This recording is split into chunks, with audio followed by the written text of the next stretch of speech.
नमस्कार, stock with में आपका स्वागत है। सर आज बात करते हैं, एक छोटी कंपनी है डीबॉक इंडस्ट्री लिमिटेड। ठीक है सर, डीबॉक इंडस्ट्री लिमिटेड के बारे में बात करेंगे और मात्र 50 करोड़ तक की कंपनी है। अगर इसका मार्केट कैप देखा जाए तो मात्र 57 करोड़ का मार्केट कैप है। ये एक बहुत ही छोटी कंपनी जिसको हम पेनी स्टॉक कह सकते हैं। और ये बात आपको याद रखनी है कि जब हम किसी पेनी स्टॉक में निवेश करते हैं तो एक छोटा निवेश करते हैं और वो छोटा निवेश ही पेनी स्टॉक में किया जाता है। ठीक है सर, अगर हम आज के दिन की बात करें तो 4.79% तक की तेजी आपको दिखाई दी है इसके स्टॉक में। उसके बाद अगर आगे देखते हैं तो कंपनी सबसे पहले देखें करती क्या है। तो कंपनी जो है वो काम करती है, डील करती है। डीबॉक industry limited deals in manufacturing and agriculture equipment and mining में। ठीक है सर, उसके बाद अगर देखें तो ये देखिए कंपनी जो है, उसके बाद भी कंपनी कामकाज देखिए, कंपनी का बेरी मतलब अलग अलग तरह का पोर्टफोलियो है। उसको अगर हम देखें तो ये कंपनी देखो, agriculture product, hospitality, education, industry, infrastructure, real estate, ये सारा कुछ लिखा गया है। ठीक है सर, उसके बाद अगर आगे अगर देखें तो देखो होटल डीबॉक इन, उसके बाद सेल्स मार्केटिंग में, एग्रीकल्चर प्रोडक्ट में और माइनिंग में। ठीक है सर, प्रोडक्ट जो प्रोफाइल है वो भी सारी कुछ दी गई है। एटवॉन ग्रीन वर्टिकल डीबॉक, उसके बाद ये सारा कुछ देखो, नीम ऑयल, रॉयल शक्ति, ये प्रेफर सुपर, ये सारा कुछ हाइब्रिड पैडी सीड्स, ये सारा कुछ दिया गया है। ठीक है सर, ये तो रही कंपनी की प्रोफाइल की बात। और कंपनी कहाँ कहाँ काम करती है वो सारी बातें। अब हम चलते हैं इसके कंपनी के फंडामेंटल पे और देखते हैं कंपनी किस प्रकार की है। अब अगर हम आगे आए तो देखें मार्केट कैप कंपनी का, मैंने पहले ही बताया मात्र 57 करोड़ का मार्केट कैप है। तो यहाँ आपको अलर्ट होना चाहिए कि कंपनी का मार्केट कैप मात्र छोटा सा मार्केट कैप है, इसलिए एक छोटा निवेश किया जाता है भविष्य को देखते हुए। ठीक है सर, हाई कितने का लगाया, हाई इसने 11.8 का लगाया है और अभी अपने लो पर ही चल रही है, 3 रुपए पे। ठीक है, उसके बाद बुक वैल्यू अगर देखी जाए तो बुक वैल्यू देखिए, बुक वैल्यू देखिए 13 रुपया 5 पैसे का, मतलब बुक वैल्यू से काफी नीचे स्टॉक चल रहा है। कि आप ये समझ लीजिए कि अगर यहाँ कंपनी बंद होती है तो आपको 13 रुपए मिलेंगे और आपको शेयर कितना खर्च करना पड़ रहा है, शेयर में आपको मात्र 3 रुपए देने पड़ रहे हैं। ठीक है, ये एक अच्छी बात है कि बुक वैल्यू से स्टॉक आपको नीचे मिल रहा है। बुक वैल्यू से स्टॉक कहाँ मिल रहा है, आपको नीचे की प्राइस पे मिल रहा है। ठीक है सर, अगर डिविडेंड देखा जाए, डिविडेंड कुछ देती नहीं है। आरओसी आरओई 5.72 का है, 3.47 का है, पीई रेशियो 0.13 का है। मतलब आपको सही प्राइस पे मिल रहा है, आपका जो शेयर है वो आपको सही प्राइस पे मिल रहा है। ठीक है सर, उसके बाद अगर आगे देखते हैं, उसके बाद अगर आगे देखा जाए, इंडस्ट्री का पी रेशियो 35 है, जबकि स्टॉक का पी कितना है, ये अगर पी रेशियो देखा जाए तो 8 का है। मतलब पी रेशियो के हिसाब में भी स्टॉक आपको बहुत सस्ता मिल रहा है।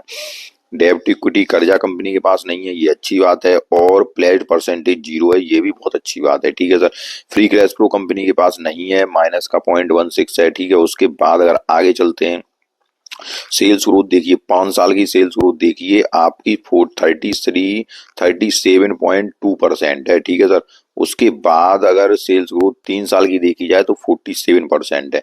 प्रमोटर की होल्डिंग भी है कंपनी में। उसके बाद अगर रेशियो देखे जाए तो 2.45 का रेशियो है।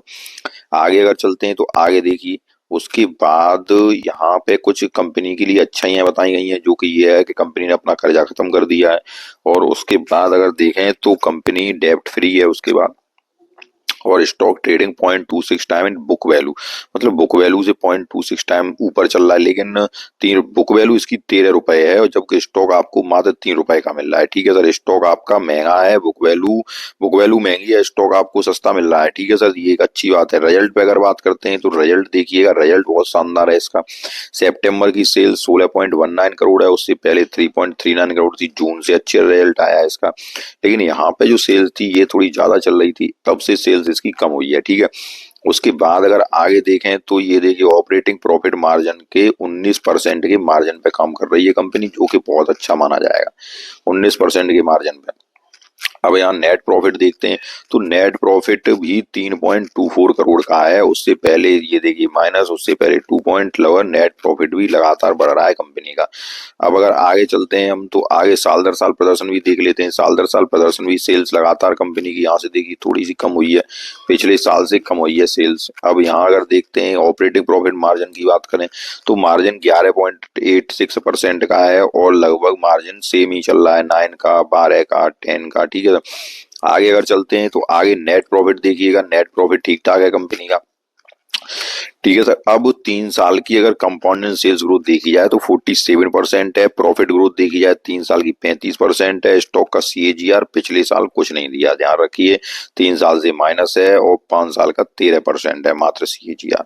अब बैलेंस शीट पे बात करें, थोड़ा बैलेंस शीट अगर देखें हम, तो बैलेंस शीट पे देखिएगा कंपनी के रिजर्व जो है, कंपनी के रिजर्व लगातार बढ़ते जा रहे हैं, ये एक अच्छी बात है। कंपनी रिजर्व बढ़ा रही है, 57 करोड़ के हो गए हैं। कर्जा कंपनी के पास ऑलमोस्ट जीरो हो गया है, कर्जा कुछ है ही नहीं कंपनी के पास, ये और बहुत अच्छी बात है। थोड़ा अगर आगे चलते हैं तो फिक्स्ड एसेट कंपनी बढ़ा रही है, ये भी एक अच्छी बात है, लगातार फिक्स्ड एसेट बढ़ते चले जा रहे हैं। उसके बाद अगर कार्य प्रोसेस में देखा जाए तो 4.85 करोड़ का काम भी चल रहा है, ये और अच्छी बात है, जो कि फिक्स्ड एसेट में कन्वर्ट हो जाएगा। उसके बाद अदर एसेट्स भी है कंपनी के। ओवरऑल कंपनी देखी जाए तो फंडामेंटल यहाँ तक देखने पे बहुत ही जबरदस्त मालूम पड़ रहा है।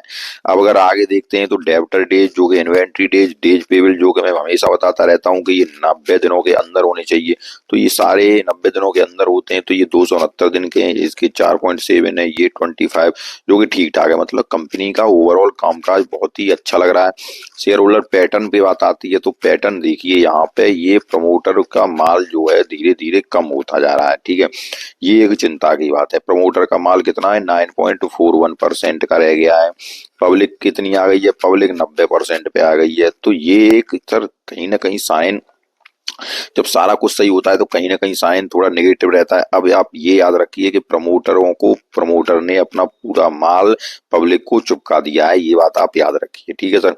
अब अगर देखो यहाँ तक तो हमने सब कुछ इसके फंडामेंटल देखे, एक कमी आई। अब आगे बात करते हैं, अब इसके चार्ट पे चलते हैं, चार्ट क्या कहता है कंपनी का। अब हमारी कंपनी की चार्ट की तरफ, तो चार्ट हमने देखा, देखो कंपनी यहाँ पे हाई लगाया कितने का, लगभग 28 रुपए का हाई लगाया था कंपनी ने। अब कंपनी कितने प्राइस पे है, 3 रुपए पे है। ठीक है, यहाँ से ऊपर गई फिर नीचे आई, और अब ये बेस पर, ये अपने बेस पर जो कि 3 रुपया 50 पैसे पे है। ठीक है, अब यहाँ से आप ये गुंजाइश कर लीजिए कि यहाँ से कंपनी ज्यादा नीचे नहीं गिरेगी सर, 3 रुपए पे आ गई, 28 रुपए से इससे ज्यादा नीचे नहीं आएगी। अब आपको क्या करना है, देखो एक बात मैं आपको समझाऊं कि मात्र 50 करोड़ की कंपनी है, ये बात आपको ध्यान रखनी है, 50 करोड़ की। अब आपको क्या करना है, अब आपको अगर इन्वेस्टिंग करनी है, क्योंकि मैं इन्वेस्टिंग की बात करता हूँ, इन्वेस्टिंग करनी है तो आपको अगर ये भी ध्यान रखना पड़ेगा कि कहीं अगले क्वार्टर में ये 9% का माल जो कि प्रमोटर रखे हुए हैं, वो माल भी पब्लिक को न चुपका दें, ये बात आपको याद रखनी पड़ेगी। और उसके बाद क्या किया जाता है, उसके बाद ऐसे स्टॉकों में एक थोड़ा निवेश किया जाता है, ये भी आपको याद रखनी है। ठीक है सर। अब यहाँ पे थोड़ा निवेश करके हम क्या करते हैं, थोड़े निवेश को करके, और हम हमेशा कहता हूं कि जब जब भी आप मार्केट में आए, तो इन बातों का पालन जरूर करें। ठीक है सर। लेकिन आप लोग इन बातों का पालन नहीं करते हो, उसके बाद दोष देते हो कि अब ये शेयर नीचे गिर रहा है, अब इसमें क्या किया जाए, अब ये शेयर नीचे गिर रहा है, अब इसमें क्या किया जाए। देखो ओवरऑल मैंने बताया डीवॉक कंपनी का फंडामेंटल जो भी दिखाई दे रहा है वो बहुत ही जबरदस्त है, कोई कमी नहीं है इसमें। ठीक है, अब क्या है, केवल एक कमी है कि प्रमोटरों ने अपना माल पूरा चुपका दिया है पब्लिक को। ठीक है, तो क्या है कि कुछ ना कुछ तो प्रमोटर को कुछ दिखा रहा है, तब वो माल अपने बेचते जा रहे हैं और पब्लिक माल लेती जा रही है, ये एक बात आई। 28 रुपए से गिरकर शेयर कहाँ पे आ गया है, 3 रुपए पे आ गया है। ठीक है, उसके बाद अब देखिए सर, उसके बाद लेकिन एक अच्छी बात है कि बुक वैल्यू से आपको ऊपर मिल रहा है शेयर। ठीक है, ये एक अच्छी बात है। अगर यहाँ पे कंपनी में कोई दिक्कत आती है और कंपनी बंद होती है तो आपको क्या करना होगा, आपको 3 रुपए इन्वेस्ट करने हैं, लेकिन मिलेंगे कितने रुपए, 14 रुपए। ये एक अच्छी बात है। अब देखो, अब क्या करना है, इसमें आपको इन्वेस्टमेंट करना है। अगर एक पेनी स्टॉक तलाश रहे हैं तो मैं हमेशा कहता रहता हूं कि मैं जितने पेनी स्टॉक बताता हूं उनको आप एक लिस्ट में नोट कर लीजिए करिए, उसके बाद उनमें आपको जो पसंद आए उसमें से एक पेनी स्टॉक जरूर रखा करिए। अब ये पेनी स्टॉक फंडामेंटल अच्छा है, कोई दिक्कत की बात नहीं है, केवल आपको ये बात याद रखनी है अगले क्वार्टरों में कि ये 9% का माल भी कहीं पब्लिक को न चुपका दिया जाए। इसलिए अगर आप इसमें इन्वेस्ट करना चाह रहे हैं तो इसमें आप इन्वेस्ट कर सकते हैं, लेकिन 3 भागों में इन्वेस्ट कर सकते हैं। जो भी आपको ऐड करना है वो 3 भागों में ऐड करना है। ठीक है सर। जैसे जैसे कंपनी के फंडामेंटल सुधरते जाएं और प्रमोटर यहाँ से माल उठाते जाएं अगर, तो ये कंपनी के लिए बहुत अच्छी बात हो जाएगी। अब पब्लिक के पास माल है, अगर प्रमोटर इतना ही माल प्रमोटर के पास बना रहा है तब भी एक अच्छी बात है। अब यहाँ से एक अच्छी बात और है कि 3 रुपए से शेयर ज्यादा नहीं गिरेगा, बिल्कुल अपने बेस पर है, तो ये बिल्कुल अपने बेस पे मिल रहा है स्टॉक आपको, बिल्कुल नीचे मिल रहा है स्टॉक आपको। लेकिन आपको ध्यान रखना है, एक छोटा निवेश करना है, मात्र 50 करोड़ की कंपनी है इसलिए एक निवेश किया जाएगा, एक छोटा निवेश किया जाएगा और उसको हम छोटे निवेश को छोड़ेंगे। अगर आप ट्रेडिंग करना चाहते हो तो वो ट्रेडिंग आपके मतलब की है, कैसे आप करेंगे।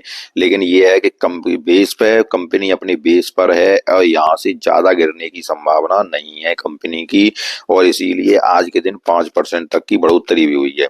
ठीक है सर, मैंने आपको सारा कुछ समझा दिया। अगर सारा कुछ समझ में आया आया हो आपको तो वीडियो को लाइक कीजिए, चैनल को सब्सक्राइब कीजिए। धन्यवाद।